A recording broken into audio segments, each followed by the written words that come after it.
Wing को धक्के मार के घर से बाहर निकाल दिया जाता है। विंग गेट के पास घंटों तक खड़ा रहता है अपने बच्चों को लेकर धूप में, लेकिन कोई भी आकर दरवाज़ा नहीं खोलता है। विंग बहुत रोता है, वहाँ पर खड़ा रहकर बैठकर बच्चों को लेकर वो बार बार वांग जी को बुलाता है, लेकिन वांग जी को तो उससे याद ही नहीं है। इधर जो नेहा संग था, उसने कहा विभूषण तुम फिक्र मत करो। इधर लान कोरैन सामने आ गया, उसने कहा तुम अभी तक यहाँ पर हो विभूषण, मैंने कहा ना चले जाने के लिए। विभूषण ने कहा मैं नहीं जाऊंगा, जब तक वांग जी मुझसे बात नहीं करेगा तब तक मैं नहीं जाऊंगा। कोरैन ने कहा तो फिर खड़े रहो, तुम खड़े रहो, लेकिन वांग जी तुमसे बात बिल्कुल भी नहीं करेगा। इधर लान कोरैन जाने लगता है। नेहा संग ने कहा तुम फिक्र मत करो विंग, वांग जी जब अपने रूम में जाकर सारे फोटोज को देखेगा ना तो देखना वो जरूर उसको याद आएगा तुम्हारी शादी की फोटोज। विंग ने कहा सही कहा तुमने। कोरैन जाते हुए एक इवल स्माइल के साथ कहा मैं घर आने से पहले ही तुम्हारी और तुम्हारी सारी यादों को स्टोर रूम के अंदर कैद कर दिया है विंग, तुम अफसोस करो और यहाँ पर इंतजार करो, लेकिन वांग जी तुम्हारे लिए कभी नहीं आएगा, तुम्हें दोबारा मैं वांग जी की जिंदगी में आने नहीं दूंगा। सीन कट होता है। Next scene. इधर अब विंग पूरी तरीके से अब उसका हालत खराब हो रही थी। इधर नेहा संग ने कहा सुनो विंग, हमें अपने घर जाना चाहिए। विंग तुम अपने मॉम के पास चलो, अब अभी फिलहाल बच्चों के लिए इतनी धूप बिल्कुल भी अच्छी बात नहीं है। विंग ने कहा मैं कैसे जाऊँ घर, ये घर मेरा है, मेरा हस्बैंड का घर है, इसे छोड़कर मैं कैसे जा सकता हूँ। एक दिन हाथ पकड़कर उसके साथ इस घर में आया था, हमेशा मुझे प्रोटेक्ट किया, सबकी नज़रों से बचाया, यहाँ पर छुपा कर रखा अपने पास। लेकिन तभी नेहा संग ने कहा लेकिन वो लानवांग जी अब बदल गया है, उसे कुछ भी याद नहीं है। जिस लानवांग जी ने तुमसे बेइंतहा प्यार किया था वो लानवांग जी अब यहाँ पर नहीं है विंग, क्यों कोई और लानवांग जी है, तुम्हें जानता तक नहीं है। विंग ने कहा कैसे छोड़ दो उस समय जिसने मुझे इतना प्यार दिया था, कैसे भुला दो वो प्यार में, बताओ। नेहा संग ने कहा अपने बच्चे की खातिर अभी चलो यहाँ से। उन्होंने विंग को पकड़ लिया और फिर वहां से लेकर चला गया। इधर जो वांग जी था उसे होश आता है धीरे धीरे करके, अभी उसे होश तो आ चुके थे। इधर मैडम लान ने वांग जी को बहुत समझाया और उसने वांग जी से बात किया, लेकिन लान कोरैन आ गया। उसने कहा वांग जी मैं तुम्हें समझाता हूँ। वांग जी ने कहा जी। फिर उसने कहा वांग जी दरअसल बात ऐसी कि उसकी माँ पहले एक तवायत थी, वो हर एक ओकेजन पर जाकर नाचती थी, उसके बदले उसे पैसे मिलते थे, लेकिन उसकी लालच बढ़ती गई, इसीलिए उसने मर्दों को अपने बिस्तर पर सुलाना शुरू कर दिया। और फिर उसके दौरान विंग पैदा हो गया, और विंग के पैदा होने के बाद उसने वो नाचना गाना छोड़ दिया था। लेकिन फिर जब उसे फाइनेंशियल प्रॉब्लम होने लगी तब वो फिर से नाचना गाना शुरू करती है। जब सिर्फ विंग 3 साल का था उसने विंग को पढ़ाया लिखाया, बड़ा किया, इतना बड़ा किया, और उन्होंने विंग को जॉब देने के बाद जॉब लेने के लिए कहा। तो विंग तुम्हें देखा और पता है उसे तुम्हें पहले नजर में तुम पसंद आ गए थे। एक बात बताओ, जैसे कि विंग की मॉम तवायत है तो विंग भी वैसा ही है, एक नाचने वाली इंसान।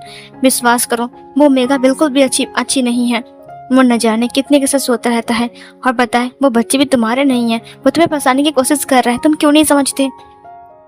वांग जी ने कहा क्या मुझे फंसाने की कोशिश कर रहा है, लेकिन मुझे ऐसा क्यों लग रहा है कि मैं उसे जानता हूँ। कोरैन ने कहा नहीं तुम उसे नहीं जानते हो, समझे, अब तुम कल फॉरेन जा रहे हो पढ़ाई करने के लिए। वांग जी ने कहा फॉरेन। मैडम लान ने कहा फॉरेन, अभी तक उसकी सर्जरी हुई है और आप उसे फॉरेन भेज रहे हो। कोरैन ने कहा देखो भाभी जी मेरी बात सुनिए। मैडम लान ने कहा मुझे नहीं सुनना है, मेरे बच्चे की सर्जरी हुई है कल ही, कुछ दिन पहले, और वो आज ही वापस आया, आप कह रहे हो कि बस तो फॉरेन भेज देंगे, आपका दिमाग खराब हो चुका है क्या। कोरैन ने कहा अगर वो फॉरेन में जाएगा तो कम से कम विंग उससे मिलने नहीं आएगा, वरना हर रोज विंग आकर तमाशा करेगा, हर उसके सिर पर दर्द होगा, समझी, और अगर से विंग को याद आएगा तो वो फिर से विंग को यहाँ पर लेकर आएगा। मैडम लान ने कहा बात तो सही है। वांग जी ने कहा मुझे फॉरेन नहीं जाना। कोरैन ने कहा तुम जाओगे, समझी। वांग जी अपने सिर को झुका लेता है। उसने कहा मैं फॉरेन से वापस आया, पता है क्यों, क्योंकि मुझे वहाँ पर बिल्कुल भी अच्छा नहीं लगता था, वहाँ पर अपना कोई भी नहीं है, और आप फिर से मुझे वहाँ पर भेज रहे हो। कोरैन ने कहा हाँ भेज रहा हूँ, तुम्हारे अच्छे के लिए भेज रहा हूँ। वांग जी चुप हो जाता है। मैडम वी दरवाज़ा खोलती है। उसने अपने सामने विंग को देखा। उसने कहा, विंग बेटा तुम आ गए। तुम्हारा पेट। उसने निहल संग के पास देखा। एक बेबी था और शुयांग के पास। शाओ सिंचैंग विंग को पकड़कर लेकर आ रहा था। विंग की आंखें लाल हो गई थी रो रो कर। विंग की हालत बहुत ज़्यादा बुरी थी। वह विंग को पकड़ के अंदर लेकर आ रहे थे। बेबीज भी रो रहे थे। मैडम विंग ने कहा, क्या हुआ है विंग बेटा? विंग नीचे घुटना टेक कर बैठ गया। विंग जोर जोर से चिल्लाकर रोने लगा। वो बहुत चिल्ला कर रो रहा था। वो इतना रो रहा था कि अब उसको बयां करने के लिए उसके पास शब्द ही नहीं थे। विंग की आंखों से आंसू नीचे गिर गए। विंग ने कहा, मुझे बिल्कुल भी अच्छा नहीं लग रहा है। मैडम वी ने कहा, क्या हुआ है? फिर शाओ सिंचैंग ने सब कुछ समझाया। मैडम वी ने कहा, ये सब मेरी गलती है। पता है विंग, क्या गलती क्या है कि तुम मेरे पेट से जन्मे।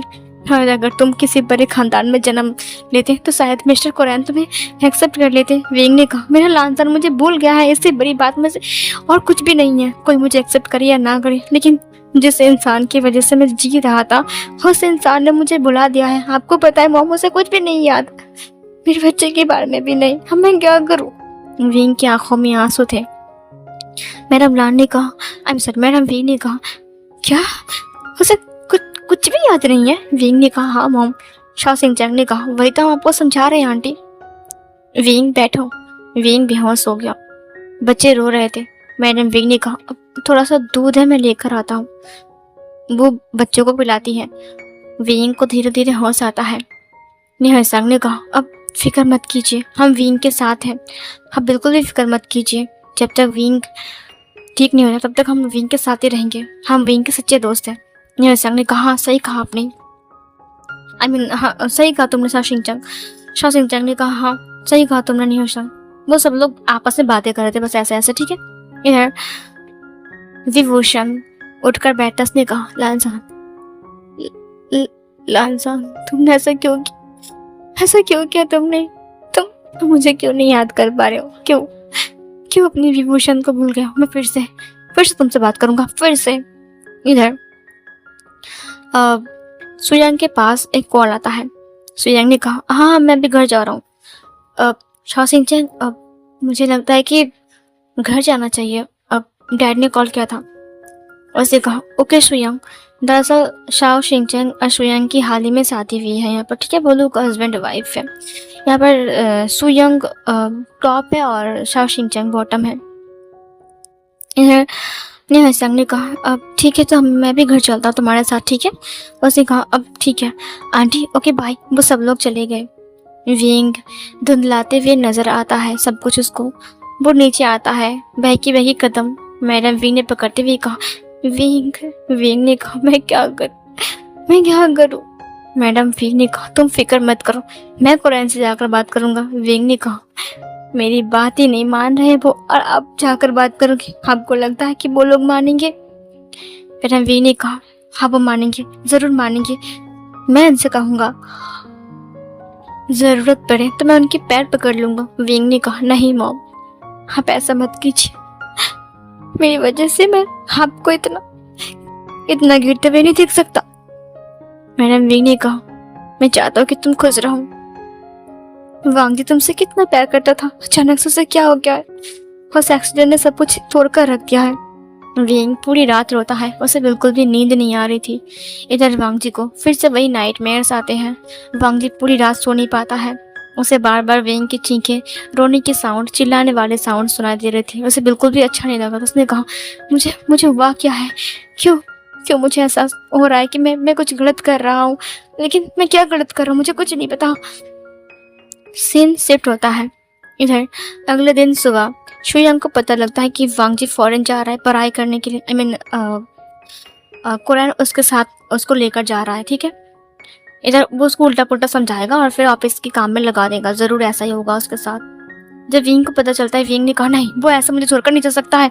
इधर विंग सीधे दौड़ लगाता है। मैडम वी और शाओ सिंचैंग और शुयांग बच्चों को लेकर आ रहे थे। निहल संग विंग के पीछे पीछे दौड़ रहा था। वो लोग जल्दी से टैक्सी में आते हैं और फिर एयरपोर्ट के लिए निकलते हैं। वो लोग उनके आने से पहले चले गए थे। जब वांग जी और बाकी सब लोग वहाँ पर पहुँचते हैं, तब विंग को देखकर वो सब लोग हैरान थे। वांगजी ने कहा, ये तो वही है ना।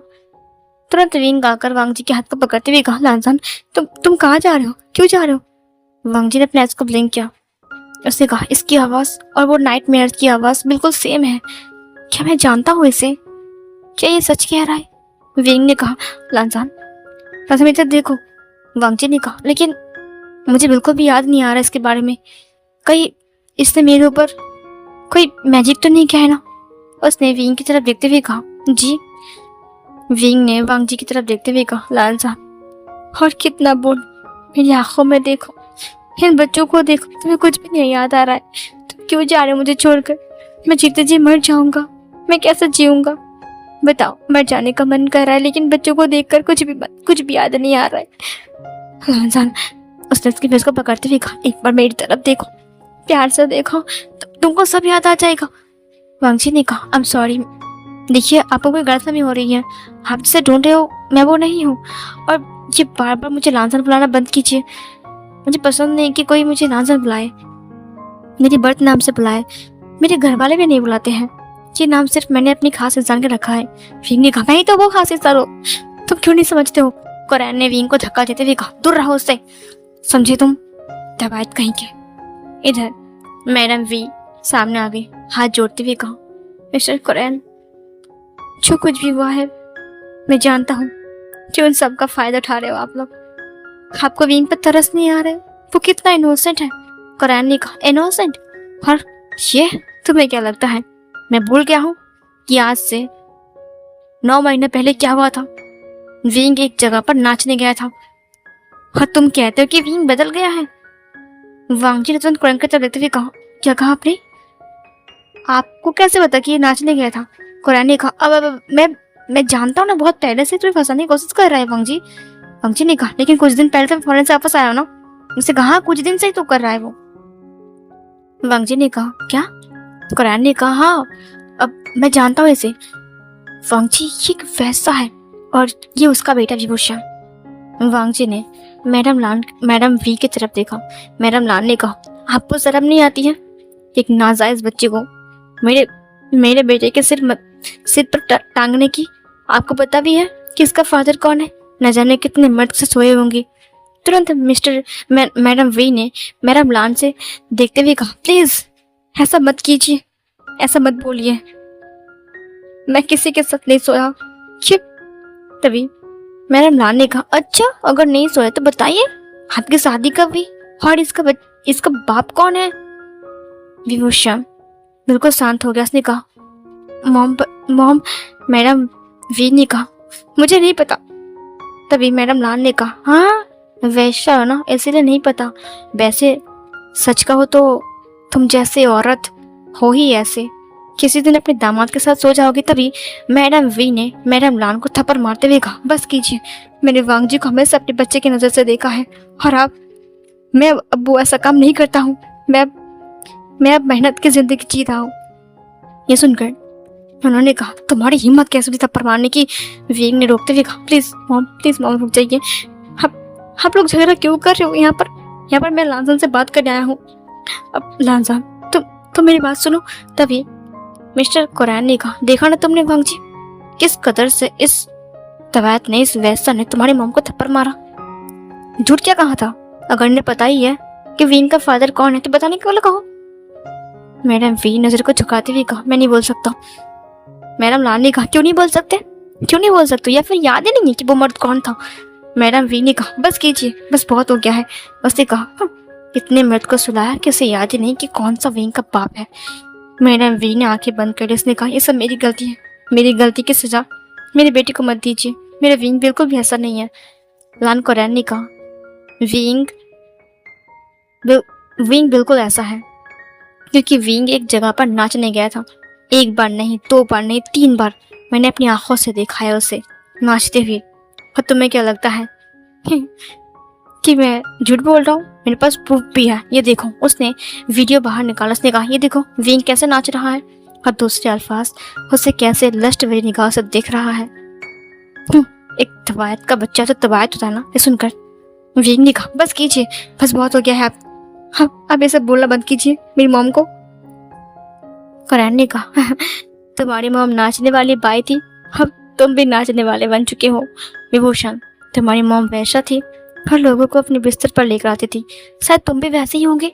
विंग ने कहा बस कीजिए, मैंने सिर्फ डांस किया था, मैंने ऐसा कुछ भी नहीं किया था वहां पर। वांगजी ने कहा बस करो बस करो बस करो, ये गंदी गंदी बातें मुझे सुनने का मन नहीं कर रहा है। और अंकल ये क्या है? आप किसी काम को से जज नहीं कर सकते हो, ये उनका काम है, आपको कोई हक नहीं है कि उनके काम को जज करने की। और दूसरी बात, किसी इंसान को जज करने से पहले ना खुद को देखिए, और हमारे रूल के खिलाफ है, समझिए आप। लगता है आप अपने रूल्स को भूल रहे हो। कुरैन ने कहा अब वांगजी तुम गुस्सा हो रहे हो। तभी फ्लाइट का अनाउंसमेंट होता है, ये सुनकर उसने कहा वांगजी अब फ्लाइट का अनाउंसमेंट हो चुका है। वांगजी ने कहा चलिए। विंग ने वांगजी के पैर को पकड़ते हुए कहा लानसान, ऐसे मत जाओ, अगर तुम चले गए तो सब कुछ बर्बाद हो जाएगा। वांगजी ने कहा देखिए मुझे पता है कि आप झूठ बोल रहे हो, क्योंकि मुझे नहीं पता कि मैं आपको जानता हूँ कि नहीं, मुझे कुछ भी पता नहीं है। और दूसरी बात, मैं कुछ दिन पहले फॉरेन से वापस आया हूँ, इन दिनों में हम बिल्कुल भी नहीं मिले, इसीलिए जो आपका बच्चा है वो मेरा नहीं हो सकता है। और दूसरी बात, मुझे लानसान बुलाना बंद कीजिए, मैं आपसे कह रहा हूँ ना। उसने विंग की तरफ देखा, न जाने कि उसके दिल के कॉर्नर पर एक अजीब सा दर्द महसूस हो रहा था। वांगजी ने अपने पैर को छुड़ा लिया। कुरैन ने विंग को धक्का मारते हुए कहा दूर रहो मेरे नेफ्यू से और भूल जाओ उसे हमेशा हमेशा के लिए। मैं उसकी शादी करवाने वाला हूँ दोबारा, क्योंकि तुम दोनों की शादी का कोई प्रूफ ही नहीं है। विभूषण सच कह रहा हो, तुम्हारे पास कोई प्रूफ नहीं है कि तुम वांगजी की वाइफ हो। तुम दोनों ने कोर्ट मैरिज नहीं किया था, तो फिर तुम प्रूफ कैसे करोगे? बताओ विभूषण। विंग ने कहा आप उसकी दोबारा शादी करवाओगे? कुरैन ने कहा यस, सेकंड मैरिज। तुम्हें कोई प्रॉब्लम है क्या? होगा भी तो क्या हुआ, तुम कौन से हमारे लिए महत्वपूर्ण हो जो तुम्हारी प्रॉब्लम को हम सोचेंगे। Bye bye. विंग ने कहा आप मुझसे मेरे लानजान को नहीं छीन सकते हो मिस्टर लान कुरैन। मिस्टर लान कुरैन ने कहा अपनी जुबान संभाल कर बात करो, मेरी नाम तुम्हारी गंदी जुबान से मत निकालना, समझे? विंग ने कहा इतनी घमंड भी अच्छी बात नहीं है, आप लोग सिर्फ अमीर हो इसलिए इतनी घमंड। हाँ मिस्टर लान। वांगजी वहां से चला गया था। मैडम लान जाते भी रुक गई। इसने पीछे मुड़ते हुए कहा अब क्या हो गया है? कुरैन ने कहा विभूषण ये चिल्लाना बंद करो, तुम कुछ नहीं कर सकते, समझे? आप गेम मेरे हाथ में है, तुम्हारे हाथ में कुछ भी नहीं है। तुम सिर्फ वांगजी से नहीं बल्कि वांगजी की प्रॉपर्टी एंड उसके पैसे दोनों से प्यार करते हो, इसलिए तुम उसके साथ थे, लेकिन अब वांगजी को कुछ याद ही नहीं है, इसीलिए भागो यहाँ से, दफा हो जाओ। विंग ने कहा ठीक है मैं चला जाऊंगा और कभी भी लौट कर नहीं आऊंगा, तुम बोलोगे फिर भी नहीं आऊंगा लानसान। वांगजी ये वाली चीख सुनकर रुक गया। उसने कहा लानसान और उसे तुरंत पीछे मुड़ा।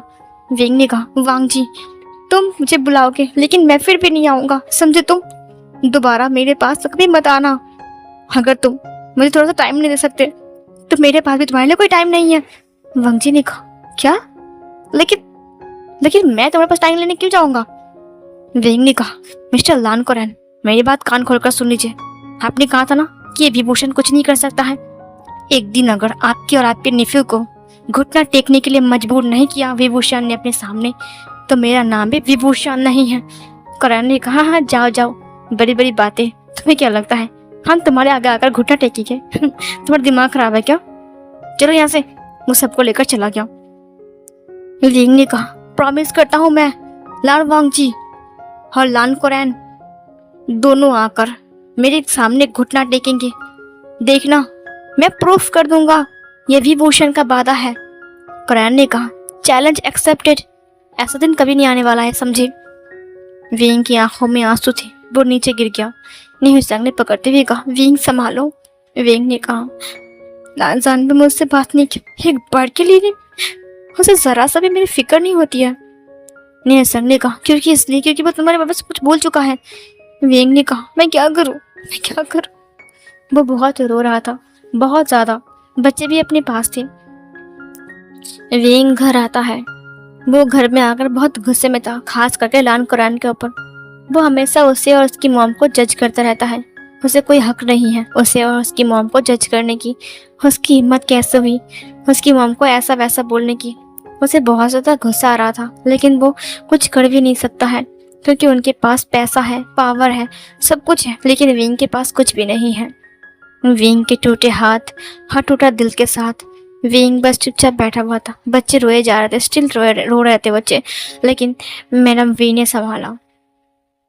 सीन कट होता है। इधर वो लोग बहुत जल्द एब्रोड पहुंच जाते हैं, जहां पर लान कोरैन का बिजनेस का एक ब्रांच था।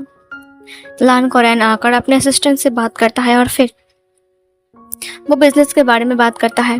वांग जी ने कहा मेरी पढ़ाई, कोरैन ने कहा वांग जी तुम चिंता मत करो, तुम्हारी पढ़ाई यहाँ पर हो जाएगी, लेकिन तुम्हें कॉलेज जाने की ज़रूरत नहीं है, तुम्हें ऑफिस में ज्वाइन करना चाहिए, अपनी काम को आगे बढ़ाना चाहिए। वांग जी ने कहा लेकिन कोरैन ने कहा वांग जी प्लीज़ मेरी बात मान लो, मैं सब कुछ समझा दूंगा तुम्हें और डिग्री भी मिल जाएंगी, तुम फिक्र मत करो। वांग जी ने कहा ये तो इनलीगल है ना। कोरैन ने कहा अब किसने कहा इनलीगल है, आजकल ऐसा होता है। वांग जी ने आंखों को झुका लिया। सीन कट होता है। Next scene. इधर अब जो विंग था वो दिन भर बस रोए जा रहा था। उसने कहा बस विंग बस बहुत हो गया है, और कितना रोएगा, रो रो कर तेरी बुरी हालत है, उस लान कोरैन को दिखाना ही पड़ेगा। मैडम वी ने कहा मेरी एक गलती की वजह से तुम्हें कितना कुछ सुनना पड़ रहा है विंग। विंग ने कहा मैं क्या करूं। इधर उसके दोस्त विंग के घर आते विंग से मिलने के लिए। विंग बैठ गया। ये संग ने कहा विभूषण अब तुम क्या करने वाले हो। विभूषण ने कहा सोच रहा हूँ। शाओ सिंह जंग ने कहा तुम मेरे डैड की कंपनी ज्वाइन कर सकते हो। विंग ने कहा अब जैसे। सुयंग ने कहा जैसे कि तुम वहाँ पर एक एम्प्लॉय बनकर काम कर सकते हो, अच्छी खासी सैलरी मिल जाएगी। विंग ने कहा सैलरी लेकर मुझे कोई काम नहीं है, मुझे पैसे चाहिए, मुझे अमीर बनना है, उन लोगों को अपने सामने घुटना टिकवाना है। मैंने प्रॉमिस किया है कि मैं ये दिन ज़रूर लेकर आऊँगा। नेहा संग ने कहा लेकिन विंग तुम ऐसा कैसे कर सकते हो, तुम चाहो तो मैं तुम्हारी हेल्प कर सकता हूँ एक कंपनी में जॉब पाने के लिए, और वैसे भी मैं उतना अमीर नहीं हूँ कि तुम्हारी हेल्प कर सकूँ, लेकिन मैं कोशिश करूँगा। शुयांग ने कहा हाँ मैं भी उतना अमीर नहीं हूँ, लेकिन शाह सिंह चैंग के फादर बहुत अमीर है ना। उसने कहा बहुत अमीर नहीं है, हमारा छोटा मोटा बिजनेस है बस, वैसे मैं कुछ हेल्प कर सकता हूँ, लेकिन अब मेरे पास तुम क्या करना चाहते हो विंग। विंग ने कहा बिजनेस। नहीं खरागस ने कहा बिजनेस। विंग ने कहा हाँ मुझे बिजनेसमैन बनना है। ये सुनकर सुजंग ने कहा तुम बिजनेस करोगे। विभूषण बिजनेस करने के लिए जगह चाहिए, घर चाहिए, आई मीन ऑफिस चाहिए, बिल्डिंग चाहिए, अब पैसे चाहिए। विंग ने कहा कुछ भी करके, मुझे कुछ भी करके एक बिजनेस शुरू करना ही होगा। उसने कहा तुम कौन से बिजनेस शुरू करने वाले हो। विभूषण ने कहा जो बिजनेस लान वांग जी का है वही वाला बिजनेस। उसने कहा उनका तो कपड़ों का बिजनेस है, अब क्लॉथ का, और उनका ब्रांड बहुत बहुत फेमस है, तुम्हें पता भी है लान इंडस्ट्री कितनी फेमस है, तुम्हें लगता है कि तुम उनकी टक्कर दे सकते हो। विंग ने कहा क्यों नहीं दे सकता, हे ओमेगा चाहे तो कुछ भी कर सकता है, मैं उस लान कोरैन को दिखा दूंगा कि सिर्फ वही नहीं बेस्ट है, बल्कि बेस्ट इंसान बन भी सकते हैं। इधर शाओ सिंह चैंग ने कहा हाँ सही कहा तुमने विभूषण, अगर बदला लेना है तो ऐसे लो कि दुश्मन भी रोते रोते कहे कि मुझे माफ कर दो, मुझसे गलती हो गई तुमसे पंगा लेकर। विंग मैं तुम्हारे साथ हूँ, फिलहाल मैं तुम्हें 2 लाख दे सकता हूँ, अब इससे ज़्यादा नहीं। मेरे डैड, मतलब तुम समझ रहे हो ना। विंग ने कहा मुझे पैसे नहीं चाहिए। शाओ सिंह चैंग ने कहा विंग। मैडम विंग के पास आ गई। उन्होंने विंग के हाथ में एक थोड़ा दिया। थैले को देखते हुए विंग ने कहा इसमें क्या है मॉम। मैडम विंग ने कहा खोलो। विंग ने खोला। वहाँ पर कुछ सोने की जेवर, कुछ चांदी के मोहर और कुछ चीज़ें थी। मैडम विंग ने कहा ये बहुत पुराने हैं, ये मेरी मॉम की है, मेरी मॉम ने मुझे दिया था, मैं तुम्हें दे रहा हूँ। विंग ने कहा मैं इनका क्या करूँ। मैडम विंग ने कहा ये बहुत पुराने हैं, ये कीमत लाखों में है। विंग तुम्हें यहाँ से कम 5-6 लाख तो मिल जाएंगे। नी हसंग ने चेक किया, उसने कहा हाँ 5-6 लाख आराम से मिल जाएंगे, क्योंकि यहाँ पर एक डायमंड भी है। मैडम वी ने कहा हाँ वीन, तुम इसे बेच दो। और फिर वीन ने कहा नहीं मॉम, ये नानी जी का है, उन्होंने आपको दिया था, मैं ये नहीं बेच सकता। मैडम वी ने कहा तो गिरवी रख दो, जब तुम्हारे पास पैसे आ जाएंगे तुम उसे वापस चुरा कर लेकर आना। वीन ने कहा और अगर मेरे पास पैसे ना आए तो? मैडम वी ने कहा तो मैं भूल जाऊंगा कि मेरी मॉम ने कुछ दिया था। वीन ने कहा मॉम। मैडम वी ने कहा तुम अगर इसे नहीं लोगे तो मैं नाराज हो जाऊंगा। वीन की आंखों में आंसू आ गए। नी हसंग ने कहा वीन तुम फिक्र मत करो, अब मेरे पास भी कुछ पैसे हैं, अब सब कुछ जोड़कर 1,80,000 बन जाएंगे, अब मैं तुम्हें उसमें से दे दूंगा। वीन ने कहा तो तुम लोग मेरी हेल्प क्यों कर रही हो? सुयांग ने कहा मैं भी 2 लाख दूंगा, ठीक है, अब मेरी और शाओ सिंचेन की तरफ से 4 लाख, उसका 2 लाख मेरा 2 लाख, ठीक है। ये सुनकर वीन ने कहा मेरे पास भी कुल मिलाकर 1 लाख रुपए हो ही जाएंगे इधर उधर करके। मैडम विंग ने कहा हमारा सामने वाला जो प्लॉट है तुम वहां पर एक अपना ऑफिस रूम बना सकते हो। विंग ने कहा क्या? उसने कहा और साथ में एक छोटा सा फैक्ट्री भी, छोटा सा, जहाँ पर हम कपड़ों के काम करेंगे। विंग ने कहा हर छोटी सी शुरुआत एक दिन बड़ा बनता है मॉम। उसकी मॉम ने कहा हाँ सही कहा तुमने। सुयंग ने कहा विंग तो तुम ये करने वाले हो? विंग ने कहा ऑफ कोर्स करने वाला हूँ, मुझे ही करना ही होगा। ये संग ने कहा हम तुम्हारे साथ है विंग, तुम्हारा साथ देंगे, तुम जब कहोगे हम तब तुम्हारी हेल्प करेंगे, लेकिन इसके बदले, शाओ सिंचन ने कहा इसके बदले हमें ऑफिस में थोड़ा काम दे देना। विंग की आंखों में आंसू आ गए, उसने तीनों को हक कर लिया। निहसंग ने कहा विंग तुम फिक्र मत करो, हम बचपन के दोस्त हैं और तुम्हें क्या लगता है तुम्हारे मुश्किल वक्त पर हम तुम्हें छोड़कर चले जाएंगे? विंग ने कहा तुम लोग इतने अच्छे क्यों हो? निहसंग ने कहा क्योंकि तुम जो इतने अच्छे हो विंग। विंग जब मेरी माँ बीमार थी तब तुमने मेरी कितनी हेल्प किया। मैडम विंग ने कहा विंग इनकी बात मान लो। विंग ने कहा लेकिन इतने पैसे मैं नहीं ले सकता। शाओ सिंचन ने कहा विंग अभी ले लो, बाद में वापस कर देना, ये उधार समझ कर ले लो, प्लीज दे दो विंग, वरना हम गुस्सा जाएंगे। विंग ने कहा ठीक है लेकिन उधार समझ कर। निहसंग ने कहा ठीक है। ये बोलकर वो सब लोग मुस्कुराता है। विंग ने कहा तो फाइनल है, हम लोग कपड़े का बिजनेस शुरू करने वाले हैं। पहले हमें हैंडलूम से शुरू करना पड़ेगा, उसके बाद हैंड स्टिचिंग, और उसके बाद कढ़ाई, और फिर फैक्ट्री में। तभी निहसंग ने कहा तुम फिक्र मत करो, मेरे भाई का एक पुराना गोडाउन है, हम उसे मांग लेंगे, वहां पर हम छोटा मोटा फैक्ट्री बना सकते हैं। ये सुनकर उसने कहा तुम सच कह रहे हो? निहसंग ने कहा हाँ हम वो रेंट पर ले लेंगे, ठीक है, अब भैया को शक भी नहीं होगा। विंग ने कहा अब क्या तुम सच कह रहे हो? निहसंग ने कहा एक बात बताओ, अगर मैंने तुम्हारे बारे में भैया को बोला तो तुम गुस्सा जाओगे? विंग ने कहा नहीं, तुम बात करना, ठीक है, झूठ मत बोलना। निहसंग ने कहा ठीक है, और जो प्लॉट आंटी ने कहा वहां पर हम अपना ऑफिस बनाएंगे, ठीक है, वो शहर के बीचों बीच में है, पता है उसकी कीमत कितनी है? 2.5 करोड़ रुपए। विंग अगर हम वहां पर अपना बिल्डिंग बनाएंगे तो काफी अच्छा होगा, पहले हम 3rd फ्लोर तक बना लेंगे, उसके बाद अगर पैसे आए तो और बढ़ा देंगे, क्या कहते हो? विंग ने कहा ठीक है। विंग की आंखों में आंसू थे।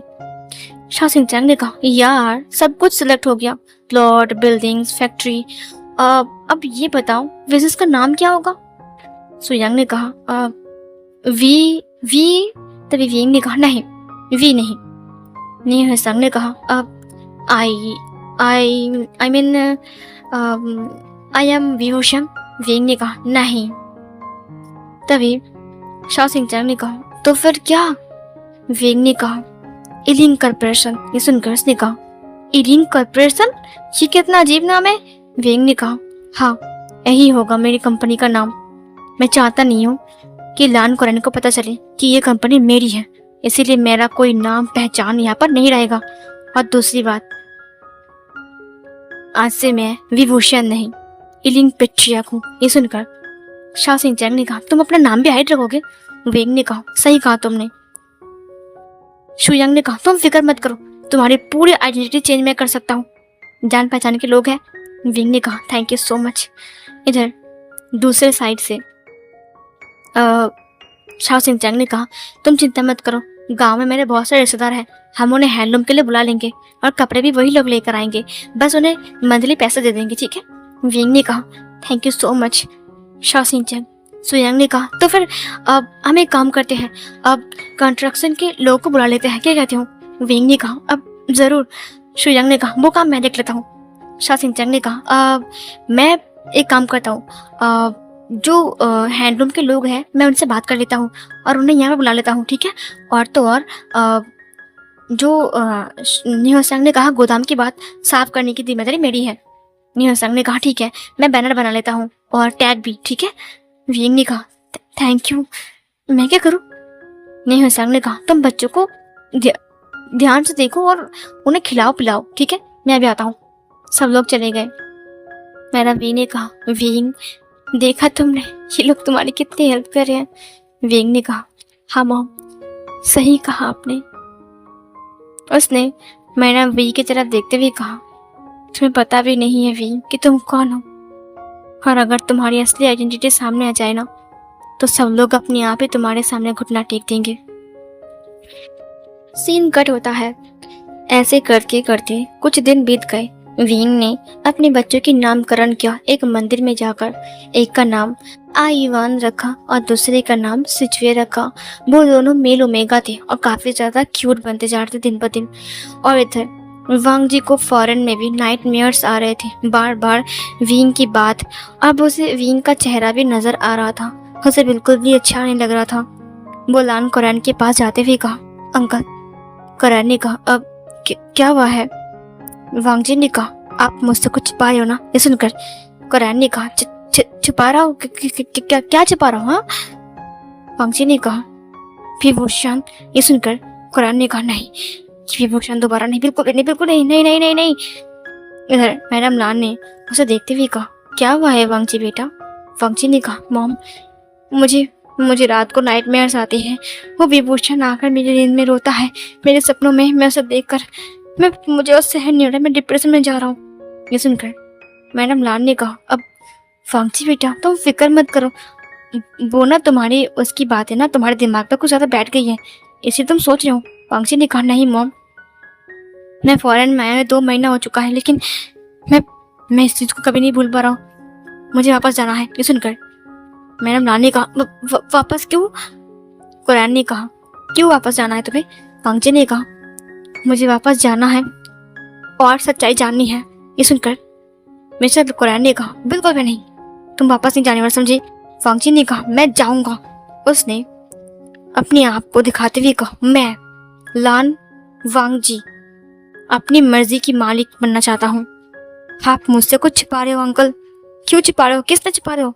किस बात को छिपा रहे हो आप मुझसे? आखिर बात क्या है? कौन है वो विभूषण? क्यों वो बार बार मुझसे ही कह रहा था कि मैं उसका हस्बैंड हूँ और वो तो बेबी मेरे हैं? क्यों बार बार मुझे ही कहता? क्यों मेरे दिमाग में इतना दर्द हो रहा था? क्यों मुझे उसके नाइटमेयर्स आ रहे हैं?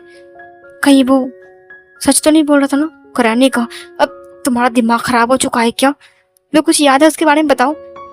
वांग जी ने कहा, नहीं। कुरैन ने कहा, अगर वो तुम्हारा ओमेगा वाइफ होता, बच्चे तुम्हारे होते, तो तुम्हें कुछ याद क्यों नहीं है? वांग जी ने कहा, वही तो मैं सोच रहा हूँ कि अगर वो। तभी कुरैन ने कहा, काला जादू जानते हो? वांग जी ने कहा, काला जादू? You mean black magic? Curran ने कहा, हाँ ब्लैक मैजिक। उस ओमेगा ने तुम्हारे ऊपर ब्लैक मैजिक किया है, पता है क्यों? क्योंकि उसे तुम्हारी प्रॉपर्टी चाहिए। तुम समझ नहीं रहे हो, वो अपने बच्चे को तुम्हारे मत्थे मारना चाहता था कि उनकी बच्चे की अच्छे से फ्यूचर मिल जाए। तुम समझ क्यों नहीं रहे हो? तुम्हें पता भी है? तुम कभी उसके साथ सोए हो? वांग जी ने कहा, नहीं। तभी कुरैन ने कहा, तो फिर ऐसा क्यों कह रहे हो कि बच्चे तुम्हारे हैं? वांग जी ने कहा, लेकिन अंकल। कुरैन ने कहा, चुप रहो और शांत रहो, देखना एक दिन सब कुछ ठीक हो जाएगा। इधर वांग जी देखते हुए कहा, अब ठीक है। ये बोलकर वो चला गया। मेरा लान ने कहा, अब क्या होगा? कुरैन ने कहा, वांग जी सवाल करना शुरू कर चुका है और अगर उसे सब कुछ याद आ गया तो बर्बाद हो जाएगा। उससे पहले ही हमें वांग जी की शादी करवा देना चाहिए। ये सुनकर मैडम लान ने कहा, इस हालत में शादी बिल्कुल भी नहीं, थोड़ा स्टेबल होने दीजिए उसे, वो थोड़ा ठीक हो जाए उसके बाद। कुरैन ने कहा, ठीक है, हम यहाँ पर कुछ दिन रहते हैं और फिर चाइना वापस जाएंगे और फिर जाकर वांग जी की शादी करवा देंगे, समझे? मैडम लान ने कहा ठीक है, ये अच्छा होगा। फिर इधर उसने कहा वैन रोहन को जानती हो ना, उसकी एक बेटी है वैनचिंग, वो बहुत खूबसूरत दिखती है, वांग जी को ज़रूर पसंद आएगा।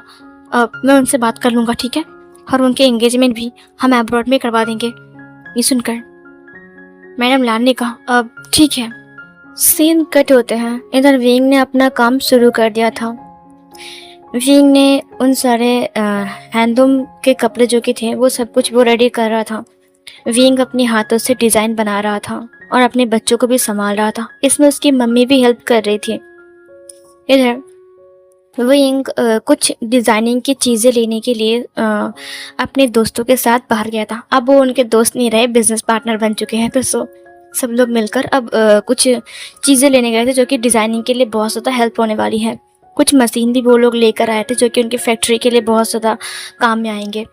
तो विंग वो सब चेक कर रहा था और कुछ चीज़ें लेने के लिए बाहर गया था। दूसरी तरफ हम वांग जी को देखते हैं जो कि ऑफिस के अंदर चुपचाप बैठा हुआ था और वो उसे बार बार विंग की बातें याद आ रही थी। जो एयरपोर्ट पर वो इंसान था, उसने कहा 2-3 महीने बीत गए हैं लेकिन वो चेहरा मैं क्यों नहीं भूल पा रहा हूँ, क्यों बार बार नाइट मेयर्स मुझे तंग कर रहे हैं, क्यों मेरे साथ ऐसा हो रहा है। इधर से चैन ने वांग जी को देखते हुए कहा वांग जी दरअसल ना। तभी कुरैन अंदर आ गया। उसने कहा सिचैन रुक गया। उसने कहा अब अंकल। कुरैन ने कहा लगता है तुम अपनी बात भूल रहे हो। सिचैन ने कहा अब आई एम सॉरी। कुरैन ने कहा मैंने सुना है कि तुम किसी से प्यार करते हो। सिचैन ने कहा अब आपने सुना। कुरैन ने कहा हाँ, लेकिन अभी तक तुमने उसका नाम नहीं बताया है। अगर चाहते हो कि वो तुम्हारा जीवन साथी बने तो प्लीज अपना मुंह बंद रखो, वरना मुझे मजबूरन तुम्हारी शादी तोड़नी पड़ेगी। सिचैन बिल्कुल चुप हो गया और फिर चला गया वहां से। कुरैन ने कहा वांग जी तुम क्या चाहते हो। वांग जी ने कहा वापस जाना, चाइना वापस जाना है मुझे। कुरैन ने कहा ठीक है, तो हम कल वापस जा रहे हैं, ठीक है। वांग जी ने कहा जी ठीक है। जब विंग घर आ रहा था तब उसने देखा कि उसके घर के आमने सामने, मतलब बिल्कुल सामने में एक इंसान बार बार भटक रहा है, मतलब इधर उधर देख रहा है बट घर के अंदर जा नहीं पा रहा है। विंग ने कहा जी आपको कोई प्रॉब्लम है। यू मीन आई मीन आप घर के अंदर झांक रहे हो, कहीं आप कोई चोर तो नहीं हो ना। पुलिस को बुलाऊं मैं कब से देख रहा हूँ आप यहाँ से घूम रहे हो यहाँ तक। उस इंसान ने कहा है अब आई एम सॉरी, वो दरअसल ना मैं ना किसी को ढूंढते हुए यहाँ पर आया हूँ, लेकिन मैं श्योर नहीं हूँ कि ये घर उनका ही है। ऊपर से घर से कोई बाहर भी नहीं आ रहा है। विंग ने उसे गुस्से में देखते हुए कहा अच्छा वैसे आप ढूंढ कैसे रहे हो। उसने कहा अब कांगसा सरन। विंग ने कहा कांगसा सरन, आपको उनसे क्या काम है। उसने कहा अब नहीं, मुझे उनसे मिलना था। वेग ने कहा मिलना था आपको। इधर उस इंसान ने कहा अब क्या तुम जानते हो उसे। वेग ने कहा जी हाँ, वो मेरी मॉम है। ये सुनकर वो इंसान थम सा गया। उसने वेंग की फेस को देखा, उसकी आंखों में आंसू आ गए। वो इंसान तकरीबन 45 या फिर 50 साल का होगा, 45 साल का होगा इनफ। वेंग ने देखते हुए कहा अब आप इमोशनल क्यों हो गए, क्या हुआ। उसने कहा तुम्हारा नाम वेंग है। वेंग ने कहा हाँ, दिखने में आप तो काफी अमीर लग रहे हो, सूट बूट पहन कर रखा है, चोट चक्कर तो नहीं लगती। मेरी मॉम को क्यों ढूंढ रहे हो। देखिए मेरी मॉम अब नाचती नहीं है, समझे, मैंने वो काम बंद करवा दिया है। सो प्लीज चले जाइए यहाँ से, मेरी मॉम आपके दरबार पर नहीं नाच सकती है। ये सुनकर वेंग ने, मतलब उस इंसान ने वेंग के हाथ को पकड़ते हुए कहा वेंग बेटा तुमने मुझे पहचाना नहीं। वेंग ने कहा क्या, आई एम सॉरी, मैं आपको नहीं जानता और प्लीज जाइए यहाँ से। मैंने कहा ना मेरी मॉम अब वो नाचने वाला काम नहीं करती है, मैं बंद कर दिया, समझ में आ गया आपको। ये बोलकर विंग अंदर आने लगता है।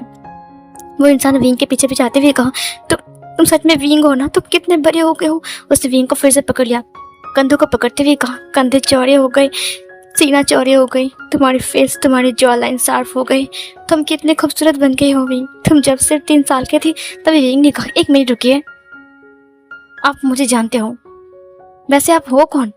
उसने कहा तुमने मुझे पहचाना नहीं? विंग ने कहा जी नहीं। उसने कहा मैं तुम्हारा फादर। ये सुनकर विंग के दिमाग घूम गया। उसने कहा फादर? उसने उस इंसान को देखा ऊपर से नीचे तक।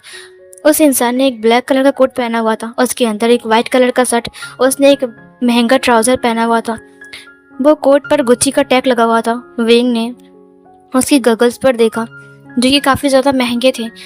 उस इंसान ने एक डायमंड की वॉच पहनी हुई थी, उसकी कोट पर एक डायमंड का बटन था। विंग ने आइस को ब्लिंक करते हुए कहा मेरा डैड? उस इंसान ने कहा हाँ, मैं तुम्हारा पापा हूँ, तुम मेरे बेटे हो। विंग, कितने सालों से तुम्हें ढूंढ रहा हूँ और आखिरकार पता चला कि तुम लोग बेजिन में हो और इस छोटे से गांव में हो, मतलब छोटे से गली में हो।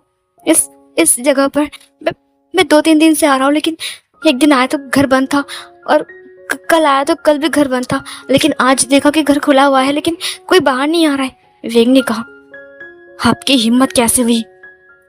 वी चांगसन ने कहा अब क्या हुआ विंग बेटा? विंग ने कहा आपकी हिम्मत कैसे मेरे घर आने की? निकल जाइए, दफा हो जाए यहाँ से, वरना मैं आपको घर धक्के मार के बाहर निकाल दूंगा। वी चांगसन ने कहा विभूषण, ये तुम क्या कह रहे हो? तुम मेरे बेटे हो। विंग ने कहा मेरा नाम विंग है, विभूषण नहीं, समझे? और मेरी बात कान खोल कर सुन लीजिए, आप मेरा कोई भी नहीं हो। इधर मैडम वी ने ये सब कुछ सुना। दरवाजा ओपन करते हुए कहा विंग बेटा, क्या वह इतना चिल्ला क्यों रहे हो? विंग अपनी मॉम की तरफ देखता है। उसके पास खड़े हुए इंसान को देखकर मैडम वी की दिमाग घूम गया। उसने कहा आप? वी चांग से मैडम वी की तरफ देखते हुए कहा कांग तो सर। वो तुरंत आकर उसे हक कर लेता है। उसने कहा कहाँ चली गई थी तुम? इतने दिनों से ढूंढ रहा हूँ, कब से ढूंढ रहा हूँ। मेरे 3 साल के बच्चे को लेकर कहाँ चली गई थी?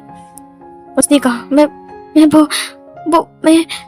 विंग आकर अलग करते हुए कहा दूर रहिए मेरी मॉम से, मेरी बात कान खोलकर सुन लीजिए, यहाँ पर आपका कोई नहीं रहता है, जाइए यहाँ से, ये कोई नहीं है आपका, समझिए, और ना ही मैं कोई हूँ आपका।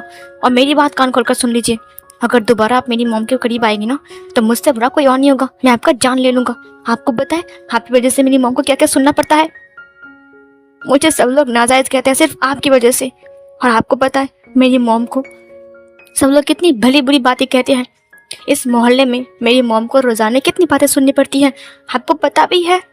और ये सब कुछ आपने क्या है, आपकी वजह से मेरी मॉम बदनाम हो चुकी है, सिर्फ और सिर्फ आपकी वजह से। ये सुनकर वी चांग से घुटने पर आ गया। उसने कहा मुझे माफ कर दो विंग बेटा, वो दरअसल बात ऐसी कि उसने कहा चले जाइए यहाँ से, मेरी मॉम ने कभी बताया नहीं कि मेरा फादर कौन है। आपको देखकर लग रहा है कि आप बहुत अमीर हो, मैं आपका रेस्पेक्ट करता हूँ, प्लीज जाइए यहाँ से वरना बहुत बुरा होगा। विंग से खड़ा हो गया। मैंने विंग ने कहा मेरी बात तो सुनो। विंग ने कहा मुझे कुछ नहीं सुनना है। मेरी मॉम को अकेला छोड़ने के बाद अब मेरी मॉम को ढूंढते भी आए हो? वी चांगसन ने कहा मेरी बात तो सुन लो। विंग ने कहा मुझे नहीं सुननी है आपकी बात, निकल जाए, दफा हो जाए यहाँ से। उसने उसको पकड़ा और धक्के मार के बाहर निकाल दिया और गार्डन का दरवाजा बंद करते हुए कहा अगर दोबारा यहाँ पर आए ना तो आपकी जान ले लूंगा मैं। और ये बोलकर विंग अंदर आ गया। तभी आईवान और सिजुए जोर जोर से रोने लगते हैं। ये सुनकर वी चांगसन ने कहा बच्चों की रोने की साउंड? किसके बच्चे रो रहे हैं घर के अंदर? विंग ने कहा मैं अभी आया। वो दौड़कर अंदर चला गया। वी चांगसन ने अपना इसको ब्लिंक करते हुए कहा आखिर हो क्या रहा है? सो फिर गाइस ये वाला पार्ट यहीं पर ही एंड होती है। अब अगले पार्ट में पता चलेगा कि असल में विंग है कौन और क्या विंग अपनी फादर को एक्सेप्ट करेगा। आपको क्या लगता है इतनी आसानी से अपने पापा को माफ कर देगा? हरगिज नहीं है ना। तो चलिए स्टार्ट करते हैं अगले पार्ट से। तो उस पार्ट के लिए वेट कीजिए, तब तक के लिए बाय बाय।